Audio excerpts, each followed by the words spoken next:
Visit licensureexams.com and try our samples completely free of charge. What's the difference between consultation and supervision? To answer this question, let's review a few definitions.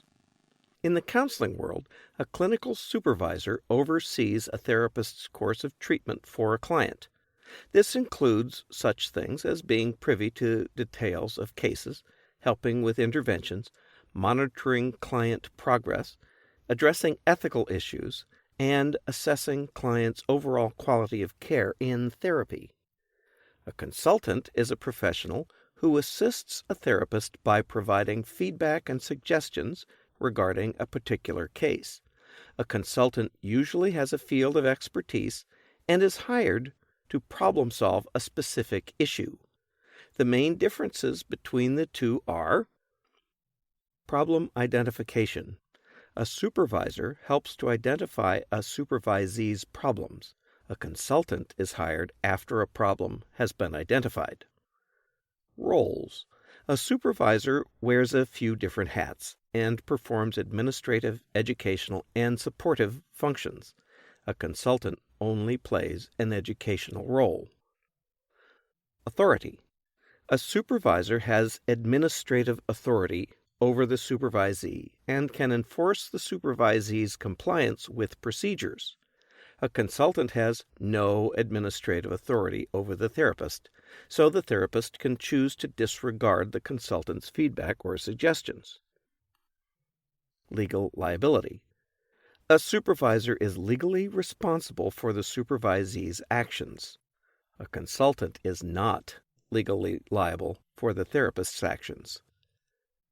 Focus and responsibility. A supervisor is responsible for the supervisee's overall work performance and professional development. A consultant is hired to provide feedback about a specific issue. Supervision is geared toward training and supporting new therapists in an effort to control the quality of service that clients receive in therapy. Supervisors play a variety of roles. In their administrative role, supervisors provide supervisees with work structure and resources that allow them to be successful in their practice. In their educational role, supervisors provide training to their supervisees in order to increase their knowledge and skill set and ultimately ability to perform their jobs effectively and independently.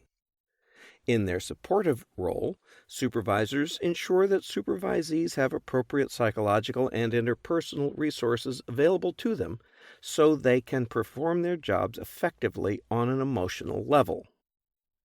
While undergoing supervision, a therapist must notify all clients that his or her supervisor has access to all client records. This is part of the informed consent process.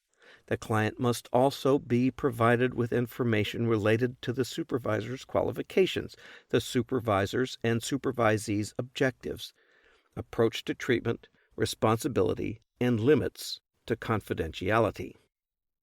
Gatekeeper issues versus transitory issues. A supervisor acts as a gatekeeper to the counseling profession.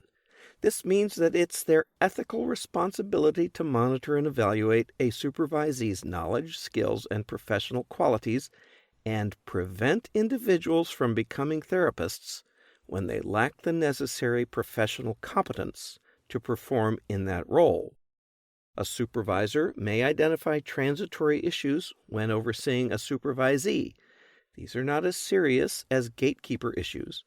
These can be resolved through education and discussion with the supervisee.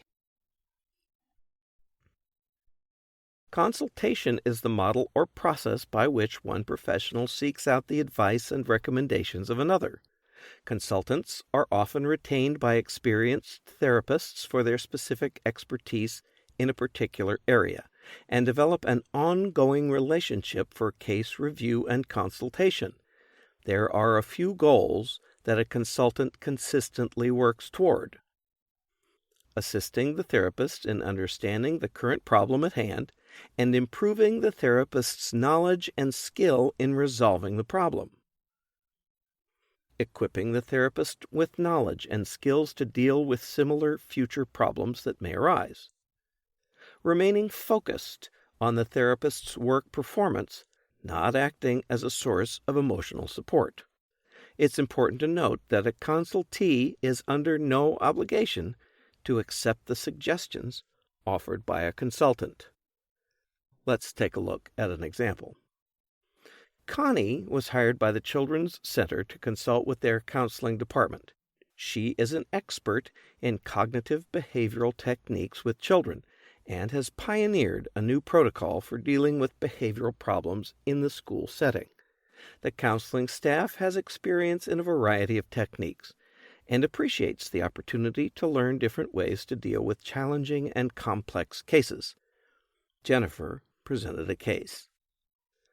Sarah, age 7, has difficulty with her schoolwork, following directions both at school and home, violent outbursts with family members, and physical altercations with peers and authority figures at school. Jennifer is trained in play therapy, but still has great difficulty drawing Sarah out in session. Connie made recommendations specific to her new proven protocol. Jennifer attempted to follow the recommendations, but had little success in the following 4 sessions.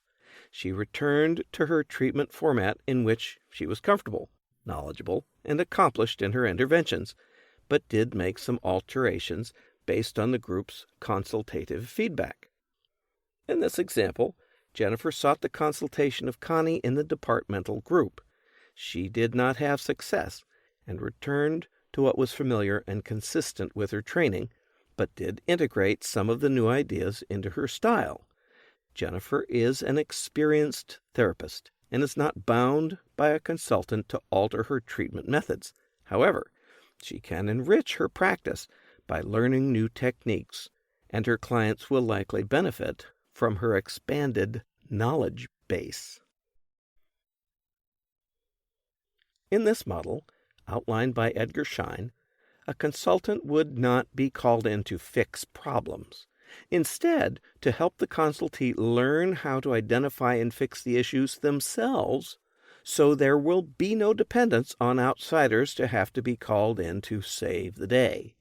In Schein's model, consultants encourage self-sufficiency by helping the original issues get resolved and teaching the consultee the how-tos for handling future issues. Schein postulated 7 stages in process consultation: communication process, building and maintaining a group problem-solving and decision-making, group norms and culture, leading and influencing, appraising performance, intergroup process. Gerald Kaplan laid out his model, which is grounded in psychodynamic theory, as the consultant helping the consultee find and identify the issues, stressing that the consultee must actively participate in the process. He placed high priority on confidentiality, not only from consultant to consultee, but also with upper management, therefore building a foundation of trust to help reveal and address the issues without fear of recrimination.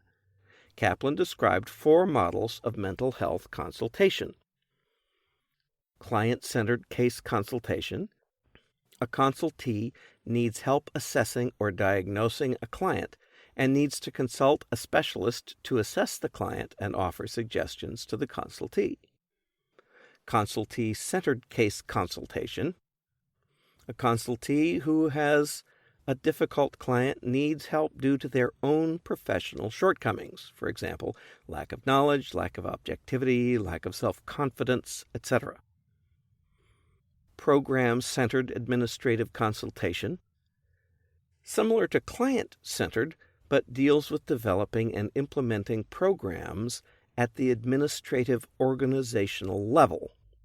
And consultee-centered administrative consultation. The consultant deals with the administrative level, discovering shortcomings and other issues to guide them to discover ways to improve their organizational standards. It's in there.